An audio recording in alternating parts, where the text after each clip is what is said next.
তো 50 লক্ষ লিটার তেল যদি টেন্ডারে 20 টাকা কমে আমরা কিনতে পারি, তাহলে বাজারে কেন এত বেশি দামে বিক্রি হবে? এর তো কোনো যৌক্তিক কারণ আমি খুঁজে পাচ্ছি না।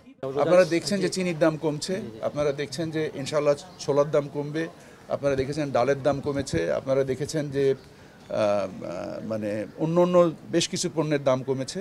আপনি বলেন তেলের দাম তো বাড়লো, এটা কি মন্ত্রণালয় জানতো না? মানে কিভাবে ব্যবসায়ী তেলের দাম আপনার কাছে জিজ্ঞেস করে আপনার কাছে পরামর্শ? না, আমরা একেবারেই জানি। তেলের দাম বেড়েছে তো জেনেছে কিছুক্ষণ আগে জেনেছি, আধা ঘন্টা আগে। এটা কি সম্ভব যে এটা বাণিজ্য মন্ত্রণালয়ের কনসার্ন ছাড়া আসলে তেলের দাম বাড়ায় কোম্পানিগুলো? নট অনলি ফ্রেশ, আরো তো অনেকগুলি কোম্পানি আছে। সবাই সামগ্রিকভাবে একত্রিতভাবে করেছে। মানে এই সামগ্রিক একত্রিক কোনো একটা কার্যক্রম অবশ্যই গ্রহণযোগ্য না। কি করণীয়, আপনারা কি করবেন? আমি তো বললাম আপনাকে যে আমরা আলোচনা করে কর্মপদ্ধতি ঠিক করব।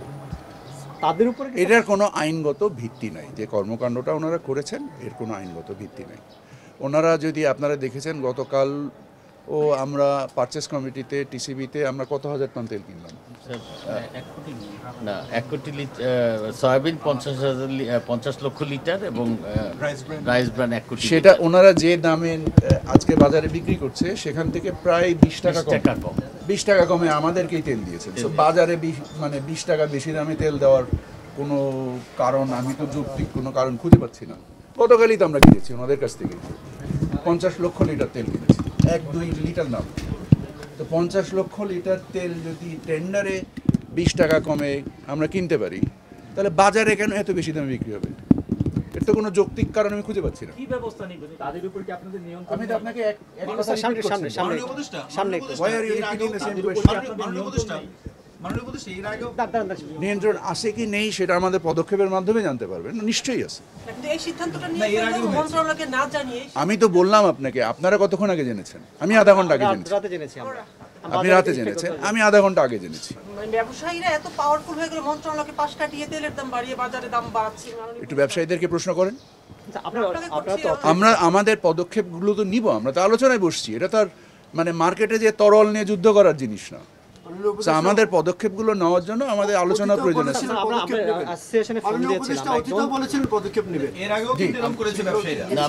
আপনি কি দেখেননি পদক্ষেপ আমাদের? বাজারে যে দাম বাড়িয়েছিল এবং যেটার সাথে আমরা একমত পোষণ করি নেই, দাম তো বাড়েনি। একটা বিষয় যদি হয়, যারা যেহেতু আইন যদি লঙ্ঘন করে থাকে, আপনারা কয়েকদিনের একটা স্টেপ নিলেন, দাম কমিয়ে ফেললো, সেটা না, যদি শাস্তিযোগ্য কোনো অপরাধ করে আপনারা সে দৃশ্যমান কিছু ব্যবস্থা নেবেন কিনা, নাকি নিশ্চিতভাবেই সেটা স্যার কেন নিব না? আমাদের আইনসঙ্গত আমাদের যে ব্যবস্থাগুলো আছে আমরা সবগুলোই নিব।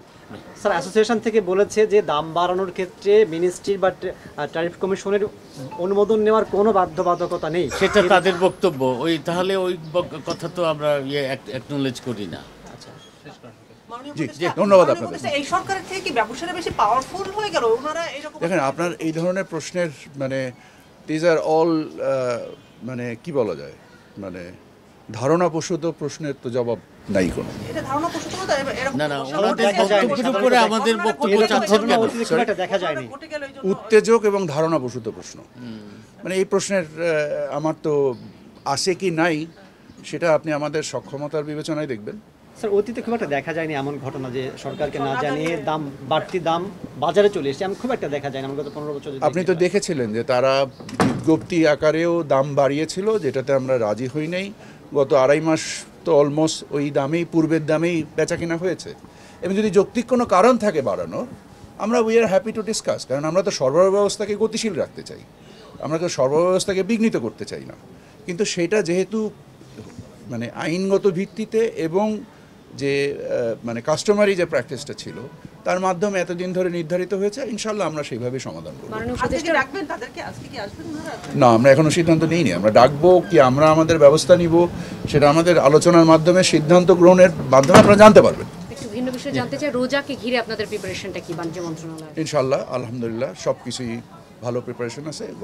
গতবারের ন্যায় আমরাও যেখানে যেখানে রাজস্বের ব্যাপারেও কর্মকাণ্ড করতে হবে, সরবরাহ ব্যবস্থার ব্যাপারে আমরা দেখেছি আমদানি পর্যায়ে যে ধরনের ঋণপত্র খোলা প্রয়োজন, যা গতবার খোলা হয়েছে তার থেকেও আমরা অধিক দেখতে পাচ্ছি সর্বাবস্থায় কোনো রোজার বিঘ্ন আগেও থাকবে না। একটা সিন্ডিকেট কাজ করে আপনারা দেখছেন যে চিনির দাম কমছে, আপনারা দেখছেন যে ইনশাল্লাহ ছোলার দাম কমবে, আপনারা দেখেছেন ডালের দাম কমেছে, আপনারা দেখেছেন যে মানে অন্য অন্য বেশ কিছু পণ্যের দাম কমেছে, ডিমের দামও কিছুটা কমেছে। তো আমরা আশা করছি যে তেলের দামও ম্যানেজ করতে পারবে। আশা করি ইনশাল্লাহ আমরা জিনিসটা শুনবো, বুঝবো, বুঝে যৌক্তিক যদি যে সমাধান সেটাতেই যাব, রোজায় অযৌক্তিক কোনো সমাধান আমরা মানব না। রোজায় দাম বাড়বে না এরকম কোনো নিশ্চয়তা বা আশ্বাস দিতে পারেন কিনা? না, এতদিন আগে আশ্বাসের কোনো বিষয় নেই। আপনি অপ্রয়োজন আলোচনা করছেন, এখন আর প্রশ্ন করছেন না। থ্যাংক ইউ, রোজার আগে তো নির্বাচন হচ্ছে, থ্যাংক ইউ ভেরি মাচ। নির্বাচন ঘিরে কিছু-